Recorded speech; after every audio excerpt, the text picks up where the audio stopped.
ஒரு சிறிய இடைவெளிக்கு பிறகு அரசியல் களத்துக்கு வந்திருக்காரு துணை முதல்வர் உதயநிதி ஸ்டாலின். ஒரு இடைவெளிக்கு பிறகு வந்தாலும் வந்த உடனே சிறப்பான சம்பவத்தை பண்ணியிருக்காரு துணை முதல்வர் உதயநிதி ஸ்டாலின். எப்போதுமே அரசியல் களத்துல பரபரப்பா இயங்கிட்டு வர துணை முதலமைச்சர் உதயநிதி ஸ்டாலினுக்கு திடீர் உடல்நலக்குறைவு ஏற்பட்டிருக்கிறதாகவும், இதனால அவரோட அரசு நிகழ்ச்சிகள் மற்றும் கட்சி நிகழ்ச்சி அனைத்தையும் ஒத்தி வைக்கப்படுறதாகவும் அரசு சார்பில் அறிவிப்பு ஒன்று வெளியிட்டிருந்தாங்க. இந்த விஷயம் அரசியல் வட்டாரத்தில் மிகவும் பரபரப்பாக பேசப்பட்டுச்சு. துணை முதலமைச்சருக்கு எதிரான கருத்துக்கள் அதிக அளவில் பரப்பப்பட்டுச்சு.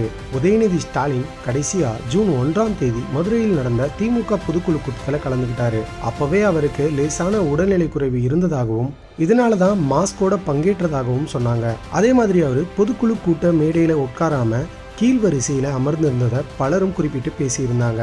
இதனால கட்சியில உதயநிதி ஸ்டாலின் ஓரம் கட்டப்படுறாருன்னு நிறைய பேர் சமூக வலைதளத்திலையும் ஊடகங்கள்லயும் பேச தொடங்கினாங்க. இந்த சூழ்நிலையில தான் துணை முதலமைச்சர் உதயநிதி ஸ்டாலினுக்கு கடுமையான காய்ச்சல் மற்றும் தொடர் இருமல் இருக்கிறதால கண்டிப்பா ஓய்வு எடுத்தே ஆகணும்னு மருத்துவர்கள் அறிவுறுத்தி இருந்தாங்க.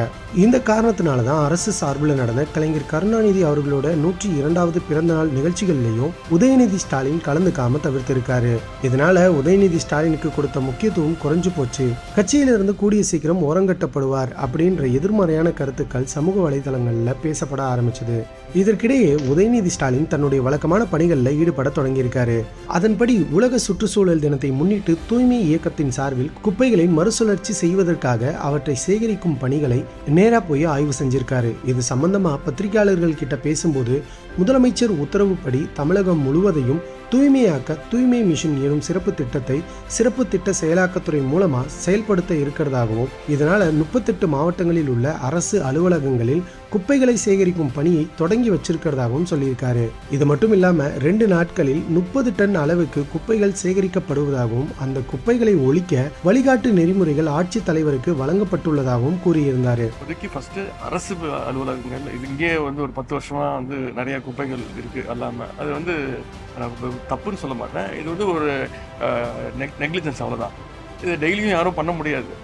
ஃபஸ்ட்டு இதை குப்பையை நம்ம சரி பண்ணுவோம். அது பிறகு அரசு அலுவலகங்களே அடுத்த அரசு பள்ளிகள், கல்லூரிகள் அந்த மாதிரி கொண்டு போய், அதன் பிறகு இதை பப்ளிக் கிட்ட கொண்டு போய் நம்ம கிட்ட இங்கே ஒரு சேஞ்சஸ் காமிச்சிட்டோம்னா, கண்ணு முன்னாடி ஒரு மாற்றத்தை காமிச்சிட்டோம்னா நிச்சயமா பொதுமக்கள் இதை ஏற்றுப்பாங்க அப்படிங்கிற ஒரு நம்பிக்கை தான். அரசு ஊராட்சிகளில் இருக்க அரசு அலுவலகங்கள், மருத்துவமனைகள், பள்ளி மற்றும் கல்லூரிகளிலும் இந்த திட்டத்தை விரிவாக்கம் செய்ய நடவடிக்கை எடுக்கப்பட்டு வர்றதாகவும், தூய்மையான இந்தியாவை நாம அனைவரும் உருவாக்கணும்னு மக்களிடம் கேட்டுக்கொள்றதாகவும் சொல்லியிருக்காரு துணை முதலமைச்சர் உதயநிதி ஸ்டாலின் அவர்கள். அது மட்டும் இல்லாம இந்த நிகழ்ச்சிக்கு முன்னாடியே பிளாஸ்டிக் குப்பைகள் சேருவதால எதிர்காலம் என்ன ஆகும் அப்படிங்கிற நிலைமையை விளக்குற மாதிரி யோகி பாபு நடித்த ஒரு குறும்படத்தையும் தன்னோட ட்விட்டர் பக்கத்தில் வெளியிட்டு பொதுமக்கள் மத்தியில் விழிப்புணர்வு ஏற்படுத்தியிருக்காரு துணை முதல்வர் உதயநிதி ஸ்டாலின். துணை முதலமைச்சர் உதயநிதி ஸ்டாலினை பற்றி பல்வேறு வதந்திகள் சமூக வலைதளங்களில் பரவன நிலையில் இப்போ பூரண நலம் பெற்று மீண்டும் அவரோட வேலைகளை செய்யறது திமுகவினருக்கு மிகுந்த மகிழ்ச்சியை ஏற்படுத்தியிருக்குன்னே சொல்லலாம்.